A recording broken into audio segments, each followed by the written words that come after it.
1 கொரிந்தியர் 1:31 இயேசு நமக்கு தேவனா இருக்கிறதுனால நமக்கு ஞானம், நீதி, பரிசுத்தம், மீட்பு கிடைக்குது அப்படின்ட்டு போடப்பட்டிருக்கு. இந்த 4 விஷயமும் நீங்க பாத்தீங்கன்னா ஒரு கிறிஸ்தவனுக்கு ரொம்ப முக்கியமானது.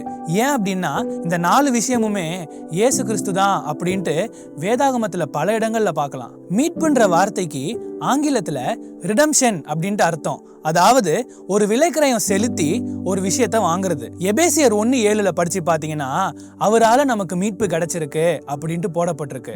ஆனா அவர் நம்மள வாங்குறதுக்காக தன்னையே விலைக்கிரயமா கொடுத்தாரு. அதனால அவர் தான் நம்மளுடைய மீட்பாகிறாரு. 2வது பரிசுத்தம். பரிசுத்தம்னாலே அது அவருடைய நாமம் அப்படின்ட்டு லூக்காலையும் ஏசாயாலையும் போடப்பட்டிருக்கு. அது மாத்திரம் இல்லாம நான் உங்களை பரிசுத்தப்படுத்துகிற கர்த்தர் அப்படின்ட்டு யாத்திராகமத்திலையும் லேவியராகமத்திலையும் போடப்பட்டிருக்கு.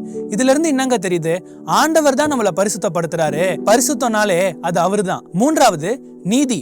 நாம இயேசு கிறிஸ்துவை விசுவாசிக்கிறதுனால நமக்கு பிதா கிட்ட இருந்து நீதி கிடைக்குது அப்படின்ட்டு புதிய ஏற்பாடுல போடப்பட்டிருக்கு. அது மாத்திரம் இல்லாம தேவன் தான் அந்த நீதி அப்படின்ட்டு எரேமியா 23:6 போடப்பட்டிருக்கு. நம்மளுடைய ஞானம் இயேசு கிறிஸ்து தான் அப்படின்ட்டு நிறைய வசனங்கள் இருக்கு. இயேசு கிறிஸ்து எப்படி நம்மளுடைய ஞானமாக முடியும்? நீங்க நீதிமொழிகள் 8வது அதிகாரம் படிச்சு பாத்தீங்கன்னா ஞானம் எல்லா சிருஷ்டிப்புகளுக்கும் முன்னாடியே இருந்திருக்கு அப்படின்ட்டு ஞானமே தன்னை குறிச்சு அங்க பேசும். அது மாத்திரம் இல்லாம அந்த ஞானம் கர்த்தர்கிட்ட இருந்து உண்டானது அப்படின்ட்டும் அங்க போடப்பட்டிருக்கும். அப்படின்னா பிதா தான் இயேசு கிறிஸ்துவ படைச்சாரா அப்படின்ட்டு ஒரு கேள்வி வரும். அப்படி இல்லைங்க, இயேசு கிறிஸ்து தான் பிதாவினுடைய வாயிலிருந்து வருகிற வார்த்தையா இருக்கிறாரு. அதுதான் பிதாவுடைய ஞானம்.